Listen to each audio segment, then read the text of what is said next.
खबरें बहुत ही अफसोसनाक हैं, बहुत तशवीशनाक खबरें हैं पाकिस्तान से और ख़ास तौर पर अरब तुर्बत के इलाके से। अब जो इत्तलात हैं वो बड़ी ही तशवीशनाक हैं और ये तफसीलात नाज़रीन कराम पाकिस्तान की नेवी के एक बेस के हवाले से हैं और ये भी बलूचिस्तान के इलाके तुर्बत से आ रही हैं। तुर्बत के इलाके में, बलूचिस्तान तुर्बत में बालगतर का जो इलाका है वहाँ पर भी एक जंग का आगाज़ हो चुका है। एक नेवल बेस, पाकिस्तान आर्मी की जो नेवी है उसका बेस बेसिकली टारगेट था, असल हदफ था और वो मेन टारगेट था इस अटैक का। आज भी तुर्बत से शाम में खबर रिपोर्ट हो रही थी। दहशतगर्दी की हालिया लहर जिस शिद्दत और तेज़ी से वाक़यात हमारे सामने आ रहे हैं। अमजद शुएब साहब, क्या वजूहात दिखाई दे रही हैं इस दहशतगर्दी की लहर की? अब जाहिर है कि सिक्योरिटी फोर्सेस के कितने जवान उसमें उन्होंने अपनी जान दी है। उसी तर्ज का हमला, पहले धमाका हुआ फिर फायरिंग का तबादला हुआ और तुर्बत बलूचिस्तान के अंदर पहले धमाका हुआ और फिर दहशतगर्दों और पाकिस्तान की सिक्योरिटी फोर्सेस के दरमियान हैवी एक्सचेंज ऑफ फायर हुआ। और ये जो वाक़यात हुए इससे पता चलता है कि कितनी अच्छी ट्रेनिंग कराई गई हुई है दहशतगर्दों को और कितना अच्छा इक्विपमेंट, नाइट विजन डिवाइसेस, रात को ऑपरेट करने के लिए बहुत कुछ उनके पास है। मैं तो हैरान हूं कि इतने सुसाइड बॉम्बर्स, खुदकुश, इतने लोग, ये कैसा हुआ भाई? कितने लोग आए? किधर है वो बॉर्डर, किधर है वो फेंस? जय हिंद दोस्तों, a very warm welcome to Hindustan special channel.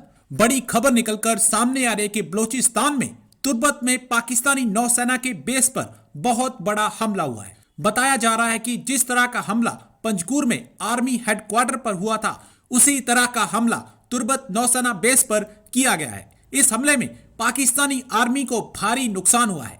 स्थानीय निवासियों के अनुसार कई एम्बुलेंस को बेस की तरफ जाते देखा गया। पाकिस्तान इस वक्त बीएलए द्वारा की गई बड़ी कार्रवाइयों से दहल उठा है और अब तकरीबन हर रोज पाकिस्तानी आर्मी बीएलए द्वारा की गई कार्रवाइयों का निशाना बन रही है।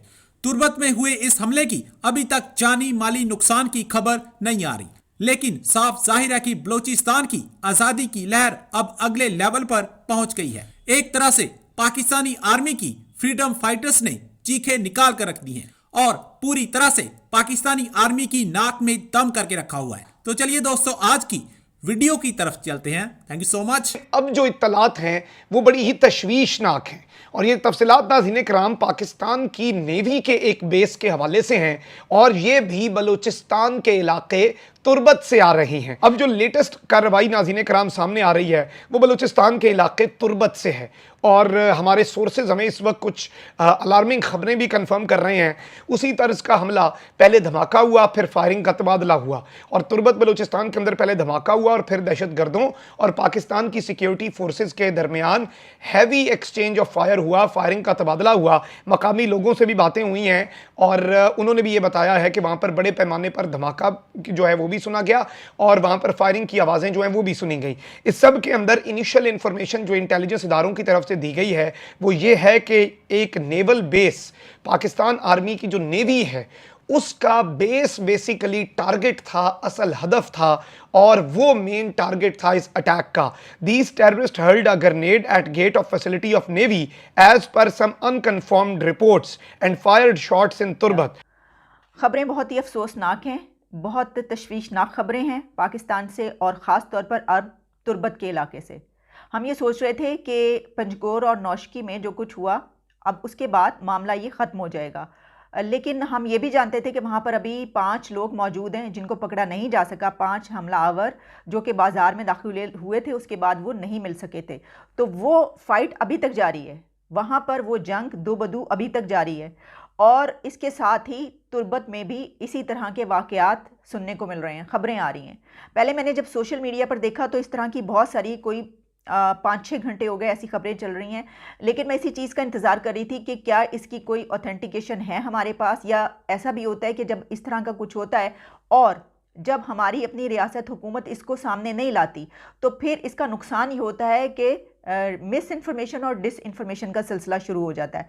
तो उस वक्त आपको बड़े भांप के कदम रखना पड़ता है, आपको देखना पड़ता है कि कौन सी खबर सही हो सकती है। लेकिन फिर जब हमारे टेलीविज़न चैनल पर भी कुछ इस तरह की खबरें आना शुरू हो गई और आज टीवी पर मैं देख रही थी कि ये अब बताया गया है कि तुर्बत के इलाके में, बलूचिस्तान तुर्बत में बालगतर का जो इलाका है वहाँ पर भी एक जंग का आगाज़ हो चुका है और वहाँ पर भी हमलावर आ चुके हैं और उन्होंने हमले कर दिए हैं। अब जाहिर है कि सिक्योरिटी फोर्सेस के कितने जवान उसमें उन्होंने अपनी जान दी है, ये हमें अभी तक उस वक्त तक नहीं पता चलेगा जब तक कि हुकूमत और रियासत की तरफ से कोई ना कोई इन्फॉर्मेशन या डिटेल सामने नहीं आएगी। जिस तरह मैंने कहा कि मैं ये समझती हूँ कि होना ये चाहिए ऐसे मामले पर कि आप बेशक डिटेल्स ना बताएं, लेकिन अगर कहीं पर ऐसा हमला हो रहा है, कोई ऐसी जंग चल रही है, तो आप उसकी एक छोटी सी खबर ज़रूर दे दें हुकूमत या रियासत, ताकि उसमें होता क्या है कि सबको पता चल जाता है।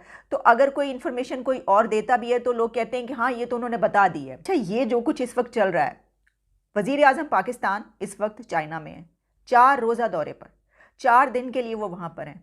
और हम बहुत अच्छी बात होती कि हम दुआ कर रहे थे कि जो पंजकोर और नौशकी में हुआ वो वहीं पर ख़त्म हो जाता, लेकिन वो वहाँ पर ख़त्म अभी तक नहीं हुआ, बल्कि दूसरी जगहों पर स्टार्ट हो रहा है। तो इसका मतलब ये नज़र आ रहा है कि दहशतगर्दी की एक और बहुत ही तेज़ लहर जो है वो पाकिस्तान में दाखिल हो चुकी है।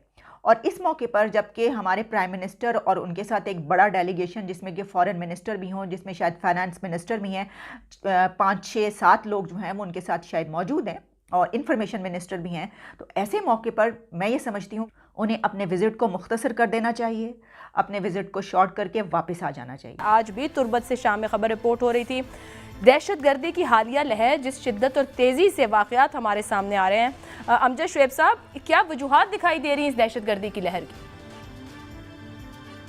बिस्मिल्लाहिर्रहमानिर्रहीम। देखिए, काफ़ी अरसे तक कोई जब वाक़या नहीं होता तो अमूमन अदारे जो हैं उनमें थोड़ा बहुत ठहराव आ जाता है, वो कुछ न कुछ उनकी ओरिएंटेशन चेंज हो जाती है। और दूसरी तरफ तवक्को ये भी थी कि अफ़गानिस्तान के हालात बदलने से वहाँ पे दहशतगर्द जो हैं उनके कार्रवाइयाँ उनकी ख़त्म होंगी, रुकेंगी। लेकिन ये चीज़ हुई नहीं। एक तरफ तो ये जो अमन का वक्त आया, दरमियान में दहशतगर्दों को रीऑर्गेनाइज करने का टाइम मिल गया, उन्होंने अपने आप को री इक्विप किया, नई ट्रेनिंग, और ये जो वाक़यात हुए हैं इससे पता चलता है कि कितनी अच्छी ट्रेनिंग कराई गई हुई है दहशतगर्दों को और कितना अच्छा इक्विपमेंट, नाइट विजन डिवाइसेस, रात को ऑपरेट करने के लिए बहुत कुछ उनके पास है। तो ये जो तालिबान ने आम माफ़ी दी, अफ़गान तालिबान ने जब अफ़गानिस्तान में, तो उसका उनको कुछ फ़ायदा हुआ या नहीं, लेकिन एक नुकसान ये ज़रूर हुआ कि वो जो प्रॉक्सीज़ थी भारत की, वो सब या मुख्तलिफ और इंटेलिजेंस एजेंसीज़ की, वो अफ़गान वहीं के वहीं हैं। मैं तो हैरान हूं कि इतने सुसाइड बॉम्बर्स, खुदकुश, इतने लोग, ये कैसा हुआ भाई? कितने लोग आए? किधर है वो बॉर्डर? किधर है वो फेंस? क्या वो 20 मील से जो खुला है उधर से आए? क्या ईरान से आए हैं? कुछ तो आए हैं ईरान से। दूसरी बात मैं आपको ये बताना चाहता हूं कि ईरानियन एम्बेसडर का आप एक वीडियो देखें जो तकरीर कर रहा था हिंदुस्तान में। वो कह रहा था कि ये पता नहीं पाकिस्तान क्यों ग्वादर के पास जाना चाहता है। ग्वादर कुछ नहीं है, आप लोगों को मैं कहना चाहता हूं 4 बहार आ जाएं, 4 बहार।